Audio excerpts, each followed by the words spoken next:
unshakable faith in the promise of a better tomorrow.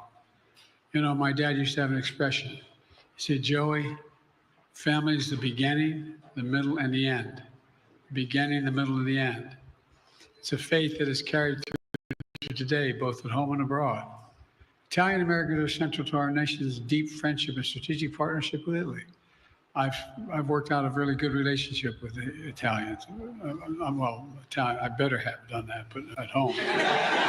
But all kidding aside, with Italy, what a magnificent country, you know. And anyway, I won't get started. But you know, the bond between our countries is founded on a shared principle and shared commitments, including the shared support for the brave people in Ukraine as they defend themselves against Russia's illegal occupation.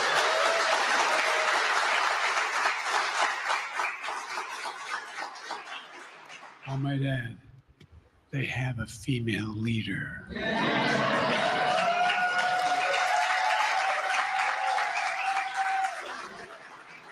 I wish Sonny Durama were here to hear that. In addition to Italy's remarkable stewardship of the presidency of the G7 this year, as well as Italy's long-standing contributions to transatlantic security through NATO, and their strong leadership of the European Union, it underscores how important Italy's role is in the global stage, not just for America, but for the world. You know, let me close with this. You know, Michelangelo famously said, he saw an angel in the marble, and I carved until I set it free. I saw an angel in the marble, and I carved till I set it free. To me, that's the essence of what Italian Americans have done to our country for our entire history. You've carved till you set it free. I'm being deadly earnest. We're all reminded that when Jill and I had the honor to host one of the greatest singers of all time, the mighty Andrew Bocelli, here at the White House for Christmas in our first year in office, he performed with his son and his daughter as if they were a choir of herald angels. They're incredible. You know, with their God-given talent, the Bocelli family moved our hearts, pierced our souls. And I mean it sincerely. I have all of music on mine. And they embody the spirit and beauty of all that connects us as people. A powerful reminder that American story depends on, not on any one of us, but not on some of us, but on all of us. The story I see in all of you working tirelessly to help realize the promise of America. And I mean it for all Americans, not a joke. Because some of you have been in the short end of the stick like my family growing up had been. This is what the Italian American Heritage Month is all about. It's about celebrating and connecting, feeling the pride and heritage and community, remembering who the hell we are. We're the United States of America. And there's nothing beyond our capacity when we do it together. Nothing. I really mean it. So thank you. And I want to tell you, you know what made me probably one of the most famous guys in my family, the whole family? Not being president. I took her to a beautiful little island off of Sicily. And she keeps saying, I'm going back. with or without you. So folks, all kidding aside, thank you. You're an incredible community. You're an essential part of my life. Thank you. Enjoy the day. God bless you all. May God protect our troops. Thank you. So we're listening there to President Biden and First Lady Jill Biden at the event where they are honoring the Italian American heritage right there. We do have some breaking news that we did want to bring you right now. Former One Direction band member Liam Payne, he has now been found dead at age 31 years old. He died outside a hotel in the Argentina capital of Buenos Aires. That is according to local media saying that the 31-year-old British musician was found dead after falling from the hotel's third floor. Now, citing officials, leading local newspapers reported that police were called to the hotel in the capital's neighborhood, responding to an emergency call that cited, quote, an aggressive man who could be under the effects of drugs and alcohol. Ambulance workers later confirmed the death of the singer, who was found in an interior hotel patio. Solution, Bret. Madam Vice President, it was a policy decision in the early part of your administration. I will let one of the mothers talk about it. Take a listen. Because of the Biden-Harris administration open border policies catch and release, they were enrolled in the Alternatives to Detention program. This meant that they were released into the United States. It was not even a full 3 weeks later that they would take my daughter, Jocelyn Nungare's life. I believe the Biden-Harris administration open border policies are responsible for the death of my daughter. That's the early days.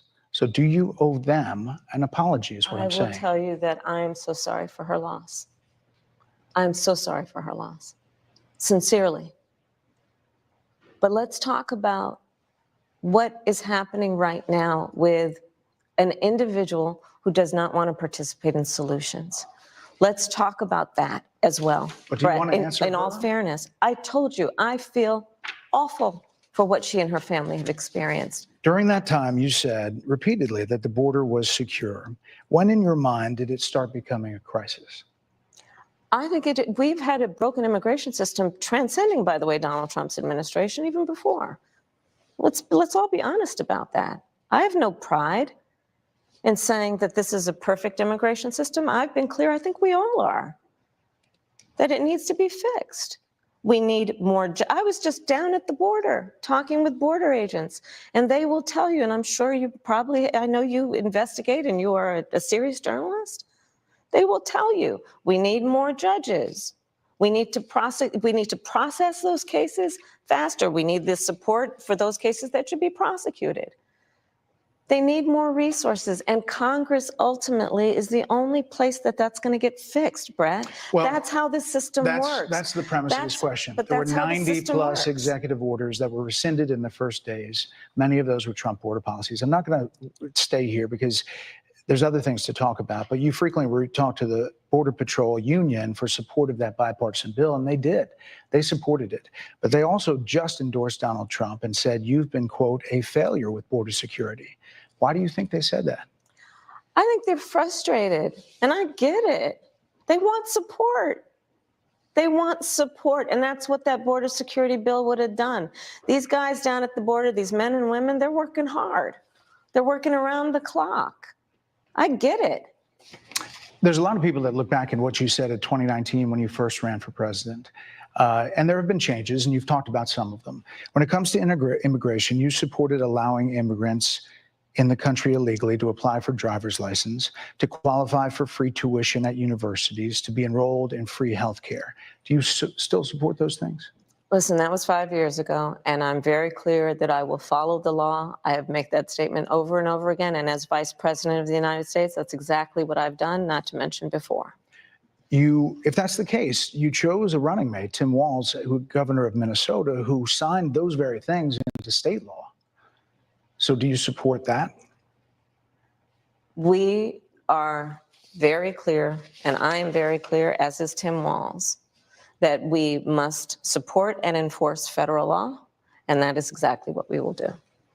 So decriminalizing border crossings, like you said in 2019. I do not believe in decriminalizing border crossings, and I've not done that as vice president. I will not do that as president. So these are evolutions that you've had. But let's be very clear. I'm the only person who's running for president who has prosecuted transnational criminal organizations, from the Sinaloa cartel to the Guadalajara cartel, to people who have trafficked in guns, drugs, and human beings. I have spent a significant part of my career going after people who present a threat to the safety of the American people and cross our border with the intent of doing us harm and cross our border illegally. And I will do that work as vice president. I take that work quite seriously. This is a time when voters, especially here in Pennsylvania, are inundated with commercials and ads. They just want it to stop because it's every commercial. But many of them add noise, but a few of them seem to break through. This particular one from the Trump campaign has gotten a lot of attention. Kamala supports taxpayer-funded sex changes for prisoners. Surgery. For prisoners. For prisoners. Every transgender inmate in the prison system would have access. So are you still in support of using taxpayer dollars to help prison inmates or detained illegal aliens to transition to another gender? I will follow the law. And it's a law that Donald Trump actually followed. You're probably familiar with, now it's a public report, that under Donald Trump's administration, these surgeries were available on a medical necessity basis to people in the federal prison system.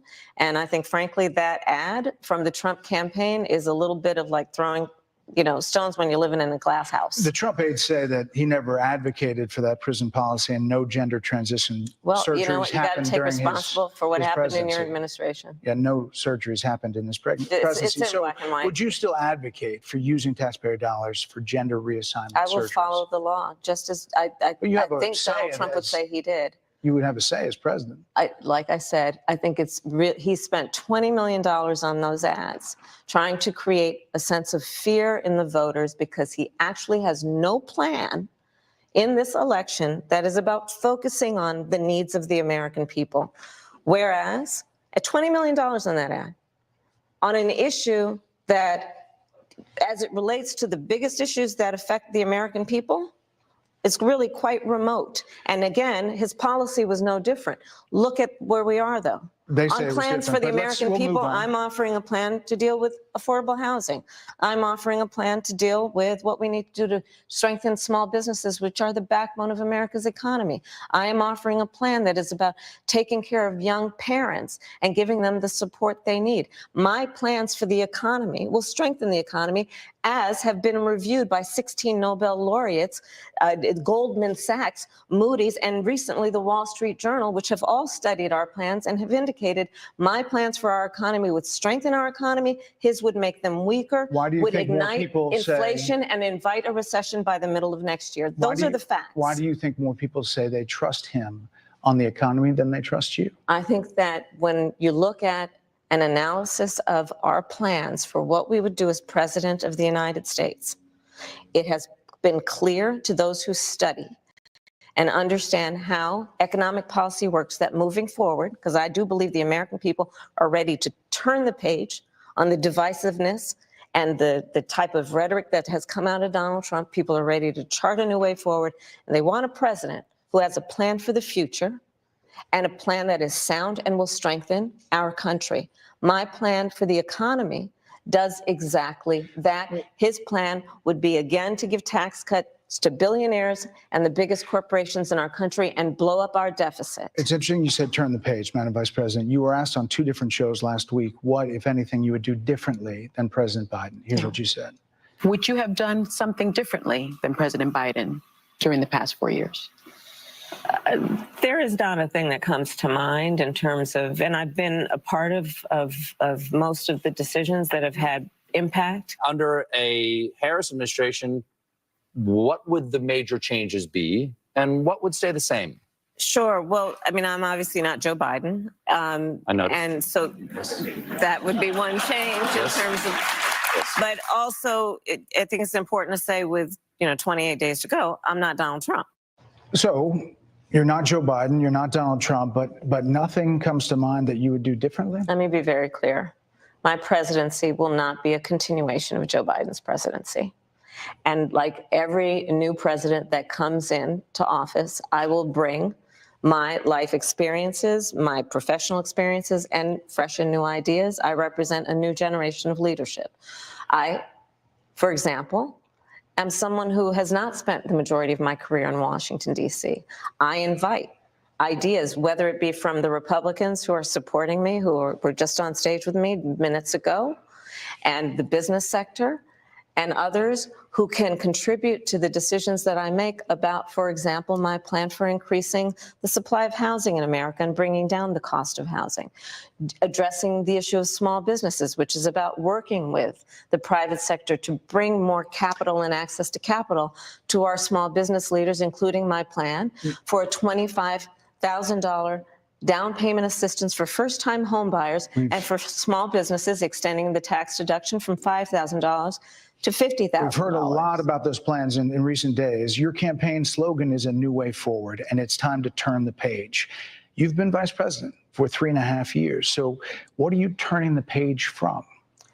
Well, first of all, turning the page from the last decade in which we've been burdened with the kind of rhetoric coming from Donald Trump that has been designed and implemented to divide our country and have Americans literally point fingers at each other. Rhetoric and an approach to leadership that suggests that the strength of a leader is based on who you beat down instead of what we all know. The strength of leadership is based on who you lift up. The strength of an American president, which is one who understands that the vast majority of us have more in common than what separates us. Madam That Vice is President, more than turning the 70% of people That is tell about turning the pollsters- page on rhetoric that people are frankly exhausted of, Bret. More than People are 70% of people exhausted. tell the country is on the wrong track. They say the country is on the wrong track. If it's on the wrong track, that track follows 3.5 years of you being vice president and President Biden being president.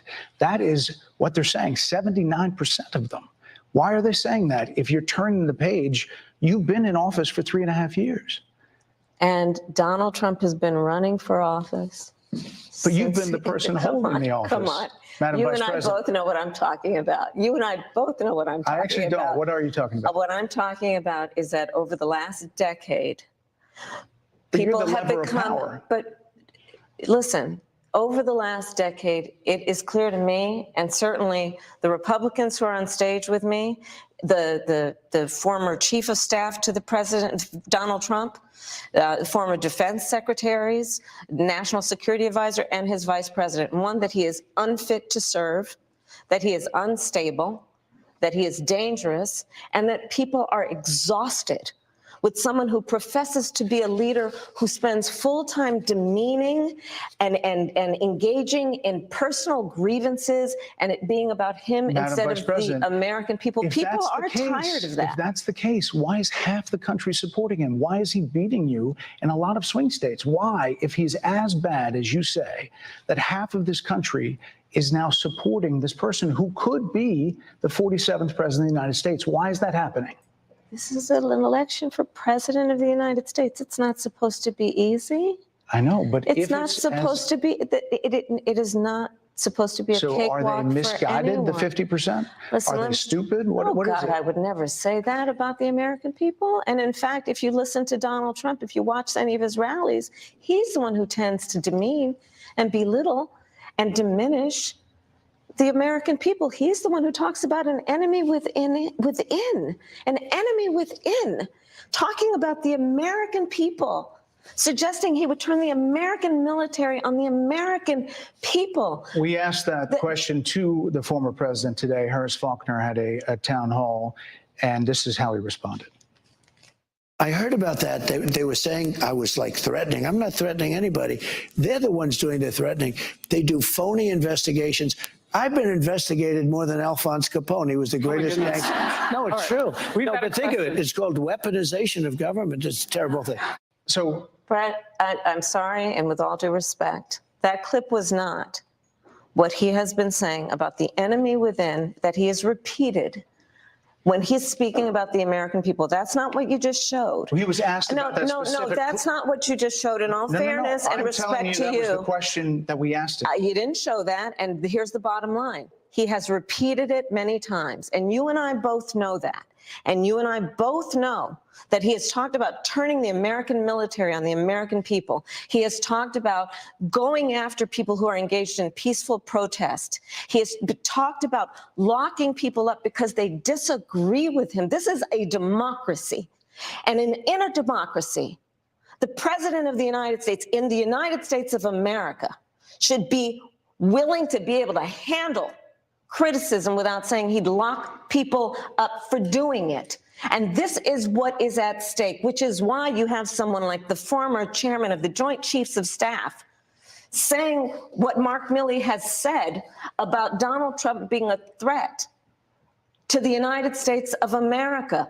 He's quoted in the Bob Woodward book that way, yes. Let me ask you this, Madam Vice President. You call let's not Donald diminish Trump... the significance you of that. call Donald Trump He's misguided. You say now He's he is unstable. unstable. He is unstable, Brett. He's not well. You say he's mentally not stable. He's not stable. Let me ask you this. You told many interviewers that Joe Biden was on his game, that ran around circles on his staff.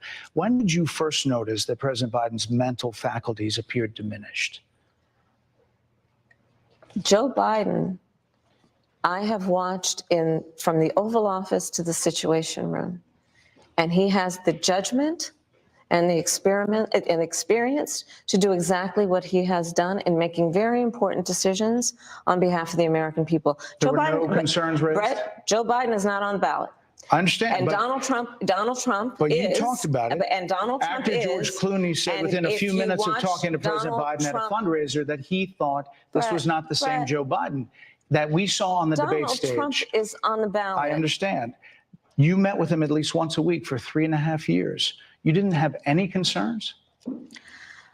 I think the American people have a concern about Donald Trump, which is why the people who know him best, including leaders of our national security community, have all spoken out. Even people who worked for him in the Oval Office, worked with him in the Situation Room, and have said he is unfit and dangerous and should never be president of the United States again, including his former vice president, which is why the job was open for him to choose another running mate. So that is a fact. That is a fact. Madam Vice President, two more things. You were asked on 60 Minutes about the biggest threat that the world faces, that the U.S. faces. This is what you said. Which foreign country do you consider to be our greatest adversary? I think there's an obvious one in mind, which is Iran. Iran has American blood on their hands, okay? This attack on Israel, 200 ballistic missiles. What we need to do to ensure that Iran never achieves the ability to be a nuclear power, that is one of my highest priorities. A number of experts thought you would say China. The FBI director had said that. But you said Iran. If that's the case, what do you say to critics who look at the actions of your administration and say you're not acting like Iran is the #1 threat? Well, I will tell you most recently, whether it was in April or in October, and then several hours on each occasion that Iran posed a threat to Israel, I was there. Most recently in the Situation Room, in the most recent attack, working with the heads of our military and doing what America must always do to defend and to support Israel in its requirement to defend itself, and to give American support to be able to allow Israel to have the resources to defend itself against attack, including from Iran and Iran's terrorist proxies in the region. Right. And that is, and my commitment to that is unyielding and unwavering. Critics just say that you either relaxed or failed to enforce sanctions on Iran, allowing all of this money to flow into Iran, like billions. Let's go back to Donald Trump, who pulled out of a deal that would have actually put Iran in check. The estimates in billions. It was during Donald Trump's administration that Iran regime that we had an American military base that was attacked, where American soldiers suffered traumatic brain injuries, and Donald Trump dismissed them as headaches, not to mention how Donald Trump has has treated and talked about America's military and military service people, calling them suckers and losers, Hamas, has diminished the significance. We're talking over each other. I apologize. Well, I would like that we would have a conversation that is grounded in full assessment of the facts, which includes, I think this interview is supposed to be about the choices that your viewers should be presented about this election, and the contrast is important. Yes, ma'am. And on the subject of Iran, I am offering what should be an important contrast that is presented for folks to make a And there decision are that critics they who feel. look at what the administration did and say and think differently. Madam Vice President, they're wrapping me very hard here. I hope you got to say what you wanted to say about Donald Trump. There are a lot of things There's more to say. I have much more there to are say, a lot of actually. things that people want to learn about you and your policies, and Yes. that's why we I invited invite you everyone here. to go to kamalaharris.com, and you will see that I have 80 pages of policies that are quite comprehensive and should be accessible to anyone who would like to read them. And it includes what I intend to do about affordable housing, what I intend to do about small businesses, what I do And that's why intend we to do to invited you strengthen our here, economy, to see where you were in 2019 and where you are now. support America's military and ensure we have the most lethal and best fighting force in the world. Madam Vice President, And they're giving me a hard rap Well, here. I thank you for the time. I thank you for the time. It's good to meet you. Thank you very much. Thank you. Okay, let's bring in our panel. Martha McCallum, anchor and executive editor of The Story with Martha McCallum. Dana Perino, co-anchor of America's Newsroom, co-host of The Five, and Harold Ford Jr., former Tennessee congressman, co-host of The Five. Dana, I'm going to start with you. What's your takeaway? One, I think it is great that she did the interview with Fox, and I think that it was amazing that you were the interviewer. I think that that was an incredible 30 minutes, well spent by both of you. Now, I would say I thought some of her answers were a little bit thin, and I had to ask myself, where's the joy? There's no joy here.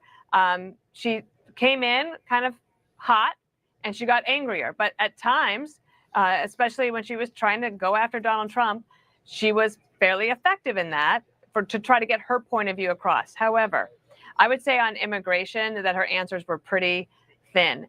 And there was one thing that she said, I think this was about the transgender surgery issue. She said, you are responsible for what happens in your administration.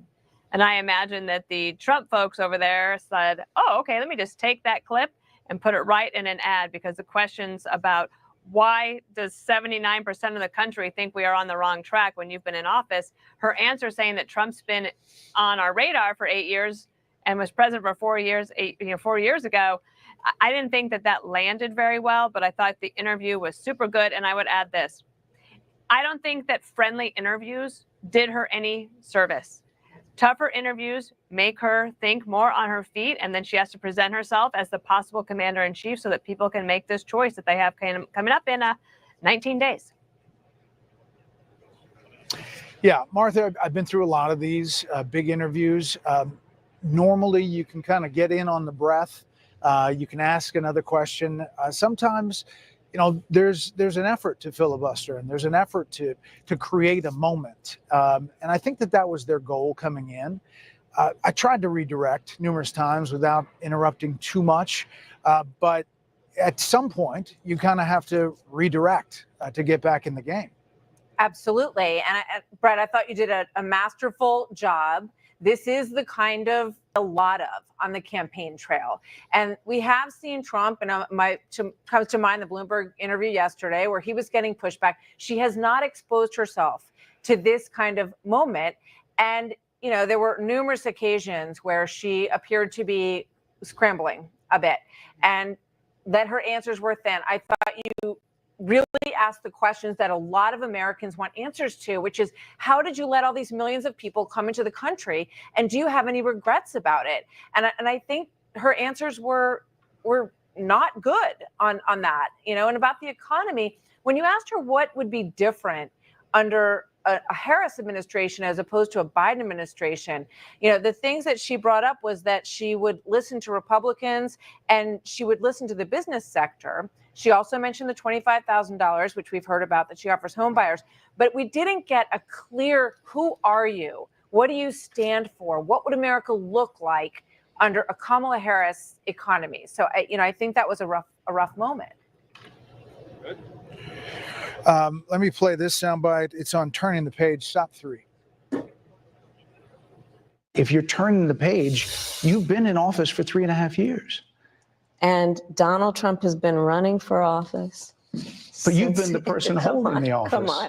Madam You Vice and I President. both know what I'm talking about. You and I both know what I'm talking about. I actually don't. What are you talking about? What I'm talking about is that over the last decade, But people you're the have lever of become, power. but listen, over the last decade, it is clear to me, and certainly the Republicans who are on stage with me, the former chief of staff to the president, Donald Trump, former defense secretaries, national security advisor, and his vice president, one, that he is unfit to serve, that he is unstable, that he is dangerous.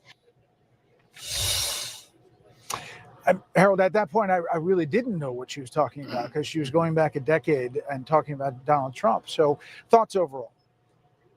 So first off, you did a great job. You did a great job because you asked the tough questions and you went back at her with tough questions. And she should be pleased with how she performed this evening. I think what Dana and Martha are saying, there's a lot of truth to some of the answers that I would have wanted a more wholesome or full answer to. But she got a lot out of this interview. And I think one of the things that I hope it makes clear to her campaign is that coming on Fox and coming before our audience is the right thing to do. Two, she said something I think that she's going to want to make clear and repeat over and over again. And that was when you asked the question about whether she would be like Joe Biden or her administration, if she's fortunate to be elected, will look like Joe Biden. She said this will not be a continuation of the Joe Biden administration or presidency. I would imagine they're going to run that over and over again. Probably some of the things they won't run are some of the things that Dana and Martha have touched on. I thought she should have been clearer about her position on if she's for the transgender operations or transitions or not. If indeed she on immigration, if she's for some of those things in 2019, I think it would have been clearer and firmer had she just said, no, I'm not for those things. But I think tonight was a sign and a signal to the country as to why we need more debates between candidates. You, in many ways, Bret, were having to ask the question over and over again and follow up on behalf of a lot of our viewers, and I would argue a lot of Americans who want clarity around the transition between 2019 and 2024. But overall, this was a win for you, and she has to be pleased with how she performed this evening. I mean, she definitely had a moment there where she was talking about Donald Trump and the threat that she sees and citing the former chairman of the Joint Chiefs. Dana, I started with immigration because she does do this talking point about we dropped a bill in the first days. I mean, the bill was dropped, but it was an amnesty bill. It was to get 11 million illegal aliens citizenship in 8 years. And they had the White House, the House and the Senate, and the Democratic leadership did not bring that bill up. And then, I was trying to get into the progression and to let her see, I was talking about the executive orders and the actions taken in the first days. It just took a little while to make that point. So her answers are not going to pass the smell test with an audience who has watched loyally. We have more Republicans, Democrats, and independents than watch than any other news channel. And we have covered immigration since well going back. I've been here 14 years. We always talk about it. And one of the things she does is she sandwiches in the bill she's talking about, which you clarified, and then the bill she says that Trump killed. In between those things is when you had the millions of people flooding into the country with no other reporter but Bill Malugin and Griff Jenkins down there at the border covering it. The story of a lifetime. And now people are dealing with that in not only in New York City, or not even just the border states, they're dealing with it in all the major cities. And they're dealing with increased housing costs and the problems with the schools and increasing crime. And what about the jobs? I mean, all of those things. Now, I just wonder if at some point, if acceptance is the first step of recovery, if she had ever said something like, we could have done a better job on the border, just acknowledge it. Like what would happen? Would the whole entire campaign fall apart? Because the majority of people think that Trump would be better on immigration. Simple. Yeah, not only that, but maybe more specific, she could have had this Sister Soldier moment where she separated herself a little bit. I'm pleased to be joined by Bret Hume, our chief political analyst, and we were trying to get him up for some thoughts. Bret, what's your takeaway? Well, she was combative and energetic, and she certainly landed some blows on Donald Trump. But in terms of how well she answered your questions, which were about the very things that have been raised about her, the thinness of her positions, her failure to explain her flip-flops on issues going back to when she was a candidate for president back in 2019 and 2020, she didn't give you very much, Bret, and you did a great job. And those are the right questions to ask. You did a good job of answering them, of posing them. And she, I'm sure her partisans would look at that and say, "Yay, Kamala! She fought you." But if people have doubts about her, I don't think that she cleared them up. All right, we're going to take a quick break. On the other side, we'll have a couple more moments and we'll digest a little bit more with our panel. More after this from Pennsylvania.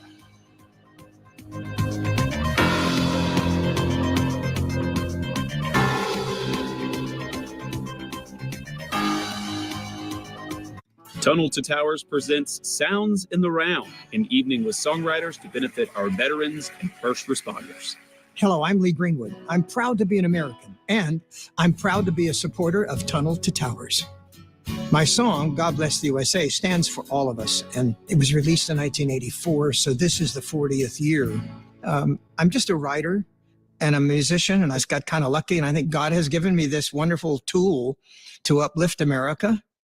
When the terrorist attack happened on 9/11, we went to New York 3 different times, once for the Firemen's Memorial at Yankee Stadium and the Policeman's Memorial at Carnegie Hall. And then I sang the 4th game of the World Series, and I said, you know what? I'm going to wear the red, white, and blue colors at a sporting event in Yankee Stadium because it's going to be watched by billions of people, and I want everybody to know how much we love this country and how much we're going to stand up for red, white, and blue.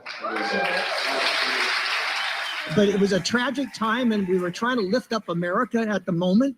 We wanted to make a statement that the terrorists, one thing they wanted to do was change our way of life.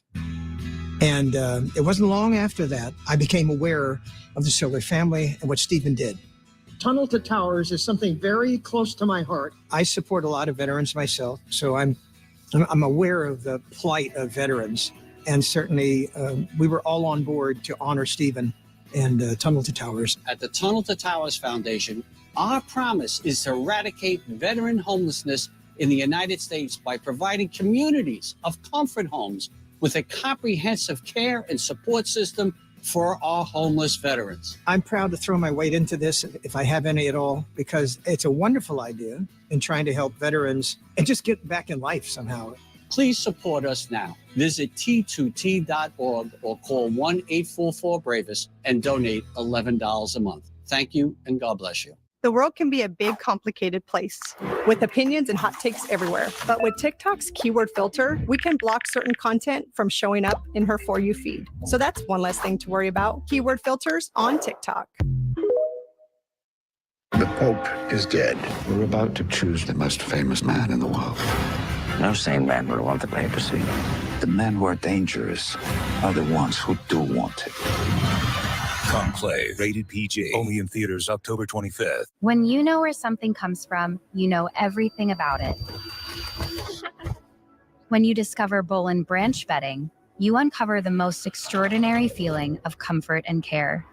We prioritize toxin-free organic cotton. We pay and treat people fairly, all in pursuit of the most natural softness possible. From the first touch of Bull and Branch bedding, you feel the difference. Experience the difference at bullandbranch.com. Can you believe this, man? Everyone's getting that new Simply Safe outdoor monitoring. Now they can help prevent crime before it even happens. How do we compete with AI-powered outdoor cameras that alert live agents of an intruder? Stop. This is Simply Safe. Police are on the way. Whoa! I didn't even see those guys. So what about us now? Luckily, I'm pretty adorable. There's no safe like Simply Safe. Okay, y'all, we got 10 orders coming in. Starting a business is never easy, but starting at 8 months pregnant, that's a different story. I couldn't slow down. We were starting a business from the ground up. People were showing up left and right, and so did our business needs. The Chase e-card made it easy. When you go for something big like this, your kids see that, and they believe they can do the same. Earn unlimited 1.5% cash back on every purchase with the Chase Inc. Business Unlimited card from Chase for Business. Make more of what's yours. Tonight on the Ingram Angle, Kamala sits down for her first interview on Fox News. We're going to have instant reaction with Eric Trump. That's tonight on the Angle.